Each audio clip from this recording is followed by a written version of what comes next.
Hello students. আজি আমি এটা নতুন chapter start কৰিবলৈ গৈ আছো, okay? তো chapter টো হ'ব আমাৰ International Organization, the UNO and others. আন্তৰ্জাতিক সংগঠন, আমি আজি আন্তৰ্জাতিক সংগঠনৰ বিষয়ে পঢ়িবলৈ গৈ আছো। যোনটো জাতি সংঘ বা অন্য সংগঠনসমূহ, ঠিক আছে? তো আহা আমি ইয়াৰ ওপৰত অলপমান ডিটেইলত পঢ়িবলৈ চেষ্টা কৰো, okay? So, আন্তৰ্জাতিক সংগঠন বুলি কওঁতে আমি তাৰ অলপমান বেকগ্ৰাউণ্ডটোৰ কথা ডিসকাস কৰি লওঁ, ঠিক আছে? তো বেকগ্ৰাউণ্ডত কি হৈ আছে, এই যোনটো আমাৰ আন্তৰ্জাতিক বা ইউএনও নো হোল কেনেকৈ, কিয় আমি we feel the need of UNO, ঠিক আছে?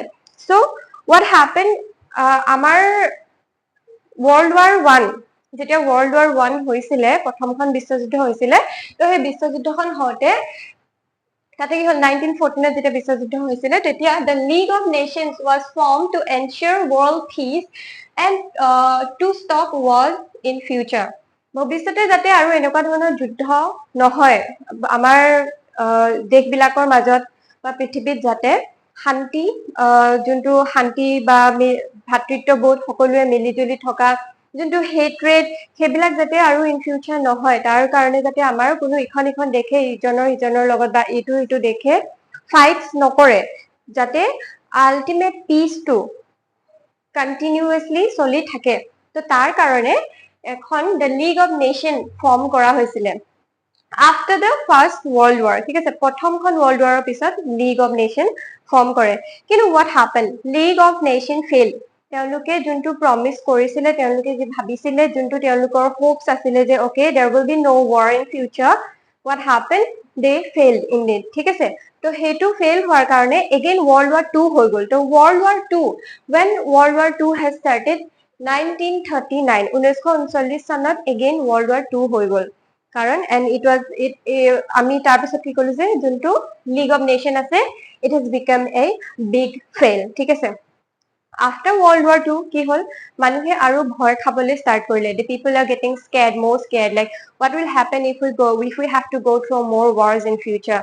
Now we really need something serious. আমাক এতিয়া এখন অৰ্গেনাইজেশ্যন লাগে যোনে ইয়াতে যোনখিনি wars and all চলি আছে বা আকৌ ইন ফিউচাৰ হোৱাৰ সম্ভাৱনা আছে, সেইখিনি নহবৰ কাৰণে আমাক হেল্প কৰিব, ঠিক আছে? বা কিছুমান ৰুলছ এণ্ড ৰেগুলেশ্যনছ থাকিব লাগিব, সেইটোৰ কাৰণে ইউএন গঠন হ'ল, ঠিক আছে? So they restarted thinking about the formation of another world organization. As a result, another world organization, namely the United Nations Organization, was formed. So United Nation Organization, juntu the League of Nations fail হোৱাৰ কাৰণে after Second World War, juntu start hall United Nation Organization.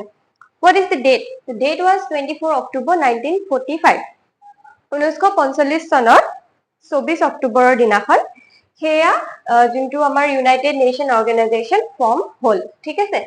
So the day of birth of UNO, যোনটো day of যোনদিনাখন এই UNO form হৈছিলে 24 অক্টোবৰ, তাক আমি কওঁ এয়া 24 ইউএন ডে, ঠিক আছে? আমি তাক ইউএন ডে বুলি কওঁ।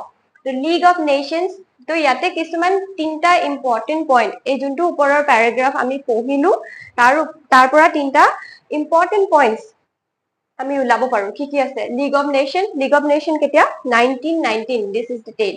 তো fail, what is about League of Nations? League of Nations কথা কি আছে যে fail to prevent like World War II. World War II prevent কৰিবলৈ ফেইল হৈছিলে। It was a big fail, League of Nations. আৰু সেই ফেইলিয়াৰটোৰ কাৰণে ইউএনও ফৰ্ম হ'ল, ইউনাইটেড নেশ্যন। এয়া another world organization, যোনটো ইউনাইটেড নেশ্যন অৰ্গেনাইজেশ্যন ইউএনও। সেই league of nation fail হোৱাৰ কাৰণে ইউএনও আমাৰ ফৰ্ম হ'ল when 1945, ঠিক আছে? তো এট ইনিচিয়েল টাইমত 51খন দেশ, 51 states of country sign UN charter at San Francisco. San Franciscoত কি কৰিলে, 51খন দেশে তাতে স্বাক্ষৰ সিগনেচাৰ কৰিলে, okay? So like they are supporting it. And the third important point is the 24 October, we celebrate it as a UN Day. Why do we celebrate it as a UN Day? Because this is the day when the UNO, this was formed. UNO was formed. That's why we call it 24 October UN Day. Okay? So I think this part is clear. Okay? So we get the inside questions from here. Is that why did the League of Nations fail? It's a homework for you guys, okay? আমি যেতিয়া next question answer discuss কৰিম তে এই question খিনি আমি আকৌ again এই question আৰু answer মই তোমালোকক provide কৰিম, alright? So we are proceeding to the next phase, okay? So আমাৰ next topic আহি যায় the objectives of UNO, জাতিসংঘৰ যি objectives বা লক্ষ্য, what are the লক্ষ্য or objectives of UNO, ঠিক আছে?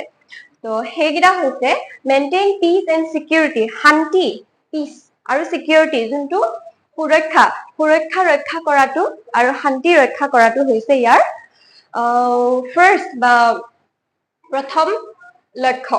Next is promote friendship among nations. যোনখিনি আমাৰ দেশ আছে, আমাৰ 195 around, or like total count to I think bit confused about it. So 93 to 95 like that countries, total countries are there. But এই যিমান total countries আছে, সেই countries খিনিৰ মাজত যাতে brotherhood থাকে, you know, friendship থাকে, সকলোৱে মিলি জুলি থাকে, সেই বস্তুটো যদি মেইনটেইন হয়, promote friendship among all the countries, সেইটো তাৰ এটা লক্ষ্য. Third, solve economic, social, cultural problems. যিমানখিনি problems আমাৰ socially, সামাজিকভাৱে হওক, আৰ্থিকভাৱে হওক, সাংস্কৃতিকভাৱে যিমান problems থাকিব পাৰে বিভিন্ন দেশৰ মাজত, সেয়া যাতে আমি বা তেওঁলোকে সমাধান কৰিবলৈ পাৰে. So this is another objectives of UNO. Third is act as the center of cooperation. ঠিক আছে, cooperation মানে সহযোগিতা, আমি যাতে সহযোগিতা আৰু সহায়ৰ মাজেৰে চলি যাওঁ, ঠিক আছে, we have to work as a team. So we have got some inside questions here. Which of the objective is most important today? তুমি কোনটো objective ইয়াতে আজিৰ বৰ্তমানৰ যুগত বহুত বেছি important বুলি ভাবা, আৰু why do you think among all these points 1 2 3 4 we have got, right? Egitar bhitor which one you think that is most important and why do you think it is important? So you can write your answer. We will be discussing again, okay? So I think this part is clear. Nothing is there. It's just objective ki hoy he part kita ei sarita point tumaloke jodi lekha, you will get a good mark, okay? So we are proceeding to the next page. Next is the principle of UNO. The principle ki hoy UNO? Equal sovereignty of all. সকলো দেশৰে সমান স্বাধীনতা থাকিব. Every country should have equal sovereignty. সকলো দেশে সমানে স্বাধীনতা থাকিব. Next is members must obey charter. UN charter খন সকলো দেশে মানি চলিব লাগিব. Alright? সবে obey কৰিব লাগিব. Then dispute settle peacefully. শান্তিপূৰ্ণভাৱে যিকোনো যদি country দুখনৰ মাজত dispute চলি আছে, তেতিয়া হলে তেওঁলোকৰ মাজত শান্তিপূৰ্ণভাৱে তেওঁলোকে সেই disputes বিলাক বা যি তেওঁলোকৰ confusions আছে, যুদ্ধ চলি আছে, সেইবিলাক তেওঁলোকে শান্তিপূৰ্ণৰে, যুদ্ধৰ জৰিয়তে নহয়, শান্তিৰে তেওঁলোকে solution উলিয়াব লাগিব. Okay, there is no fight, there should be no fight. No threat or force. কোনো ধৰণৰ threatening আমি কোনো countryক দিব নোৱাৰো, কোনো ধৰণৰ বল প্ৰয়োগ আমি বেলেগ country to কৰিব নোৱাৰো, কতো আমি কোনো ধৰণৰ বল আমি যাতে use নকৰো. Alright? Members must support UNO.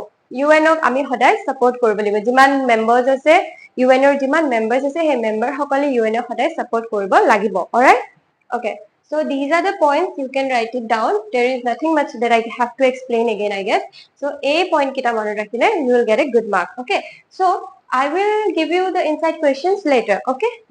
Now we are proceeding towards the organizations of, okay, the organs of the UN. Organs of UNO ki hoy? There are six most important, like 6 important organs in UNO. Which are those? These are, we call it General Assembly, Security Council, Economic and Social Council, Aredo Trustship Council, and then International Court of Justice and Secretariat. We have to discuss each of them individually. Alright? So, etia eta koi tare junkhini main points ase, tar mane ki hoy, hekhini roll up. Let's just do deep dive in it. Alright?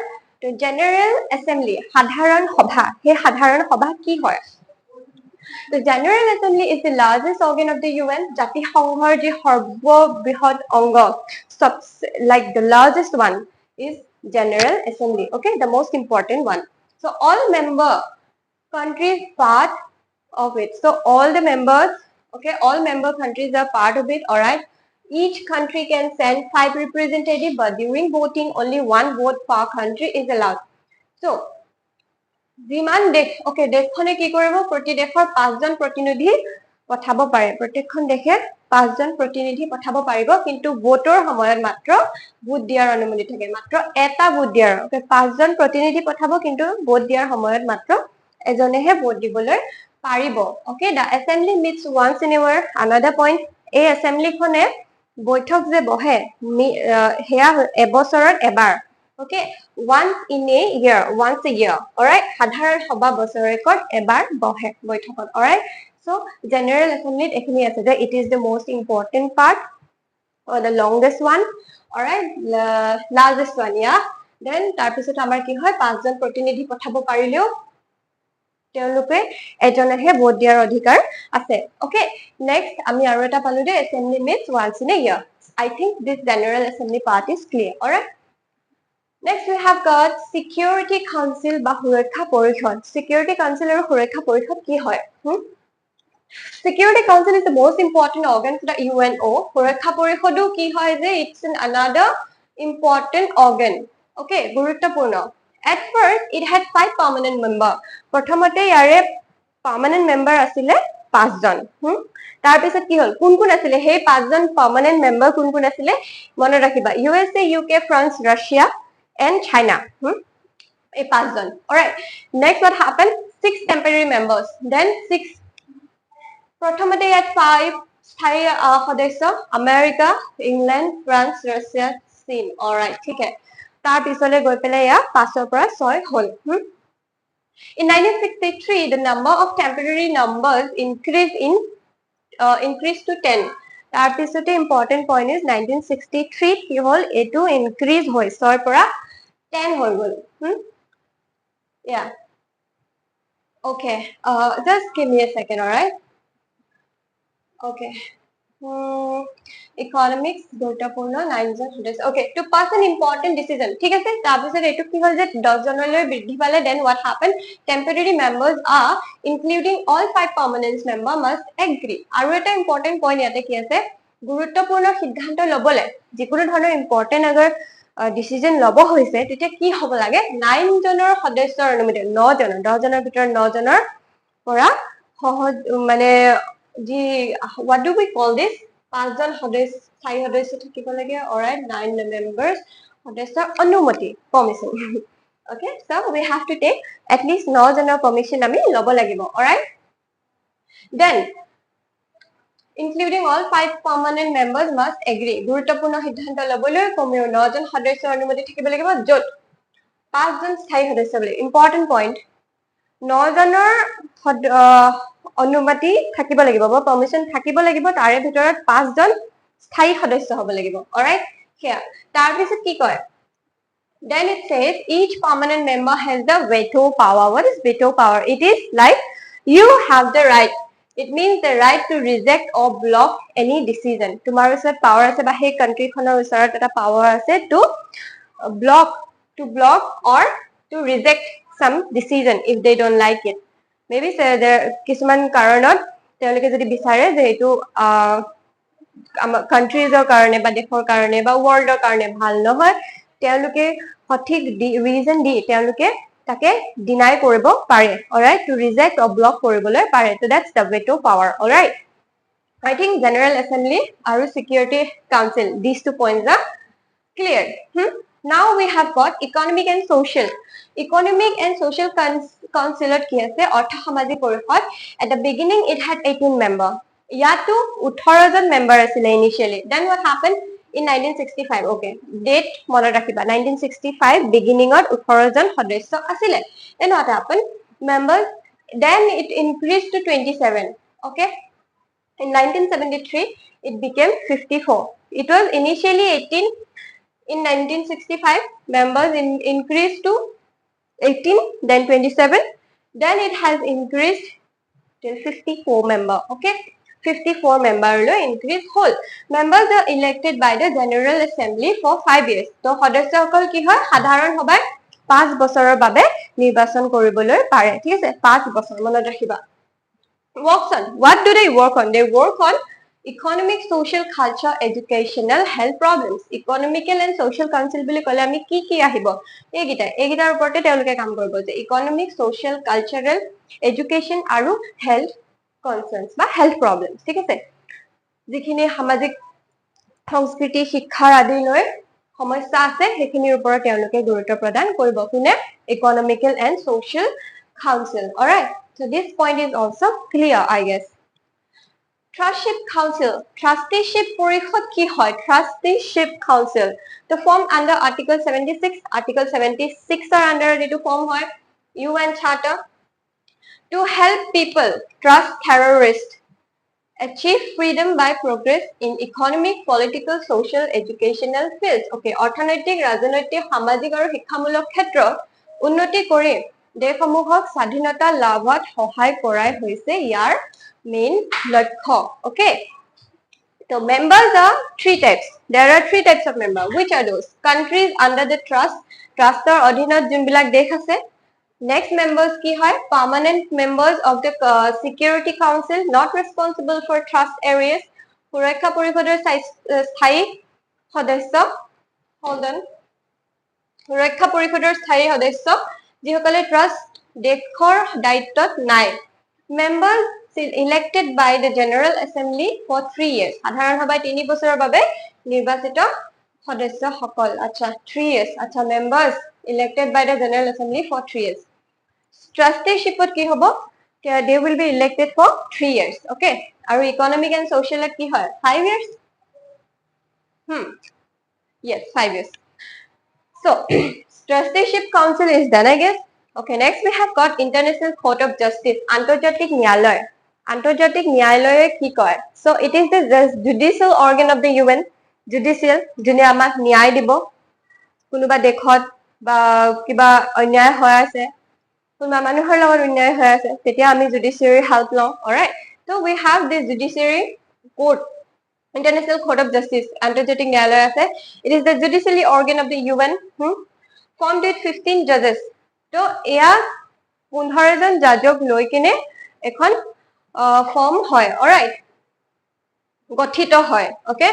All UN members, states are part of it, okay? সকলো সদস্য দেশ ইয়াৰ অংশ, okay? Main function কি হয় ইয়াৰ? To settle disputes between member states.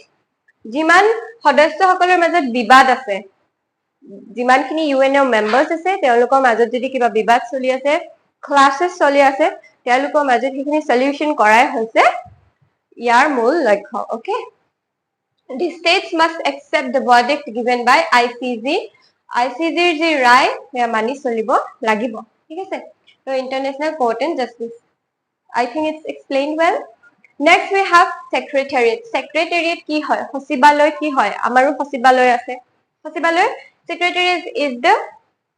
Secretariat is the heart of the UN. Amar heart. Hamara dil hai ye. It is formed by the Secretary General and other staff. I Hosib General aru onno kormosarire gothito. Bibhinno kormosari ase tar logot ejon Hosib General ase. Kot Secretariat. Alright. So, in the Secretary General is appointed by the General Assembly with the recommendation of the Security Council. UN Charter অনুচ্ছেদ 97 অনুসৰি সচিব জেনেৰেলক সাধাৰণ সভাই সুৰক্ষা পৰিষদ পৰামৰ্শত নিযুক্ত কৰে He permanent members of the Security Council play a big role in আচ্ছা সুৰক্ষা পৰিষদৰ স্থায়ী সদস্যসকলৰ ভূমিকা অতি গুৰুত্বপূৰ্ণ স্থায়ী যোনসকল সদস্য আছে তেওঁলোকৰ বহুত ইম্পৰ্টেন্ট ৰোল আছে and their tenure যোন তেওঁলোকৰ কাৰ্যকাল কিমান বছৰ হ'ব 5 বছৰ হ'ব but can be re-elected okay so আমি ইয়াৰ secretariatৰো পালো কাৰ্যকাল 5 years International Court and Justice তেওঁলোকৰ okay trustship আচ্ছা the trusteeship councilor 3 years and then again economic and social councilor যদি যাও 5 years so these years তোমালোকে মনত ৰাখিব পাৰা আৰু এটো if you want to take a screenshot you can take it তাৰ পিছত I guess 6 organs of UNO is well explained now I hope you guys are getting the points okay so yat organs of UNO imantai ase sotai point ase এই ছটা point যদি তোমালোকে মন কৰা ভালকৈ যদি লিখা point wise যদি exam ত লিখা then you will definitely get a good mark okay So মই গুটেইখিনি যে এক্সপ্লেইন কৰিলো ষ্টাৰ্টিঙৰ পৰা প্ৰিন্সিপাল হৈ যাওক অবজেক্টিভ হৈ যাওক আৰু ইয়াৰ বেকগ্ৰাউণ্ড যি হৈ যাওক এই গোটেইখিনি মিলাই কেইটামান ইয়াতে কুৱেশ্যন আছে okay So we have this questions like why was the UNO form? UNO কিয় ফৰ্ম হৈছিলে বুজাইছিলো নহয় যে আগৰ যোনটো অৰ্গানাইজেশ্যন আছিলে they were a big fail. They couldn't prevent the World War II. So that's why UNO was formed. Okay. Next we have got mentioned two objectives of UNO. It's there. We have read it already. Objectives duta likhile hobo. Write the names of UN and organs. Yate UN organs or naam kita likhiba. Okay. So yate gutekhini question ase. These are the questions that you can do as homework. All right. Inside questions. So take a screenshot. I think আমি আজি আলেকে discuss কৰি আছো so I'm like finishing this chapter here not chapter like ইয়ালেকে মই তোমালোকক আজি finish কৰি আছো next আমি তাৰ আগৰ পৰা যোনখিনি maybe we have 2 or 3 more topics to discuss সেইটো discuss কৰি I'll be giving you the questions okay thank you very much for watching and তোমালোকে আমাৰ লগত জড়িত হৈ থাকা নতুন নতুন ভিডিওজ লৈ আহিম তোমালোকৰ কনসেপ্ট ক্লিয়াৰ কৰিবলৈ বহুত ট্ৰাই কৰি আছো আমি So thank you very much for watching the video. Okay.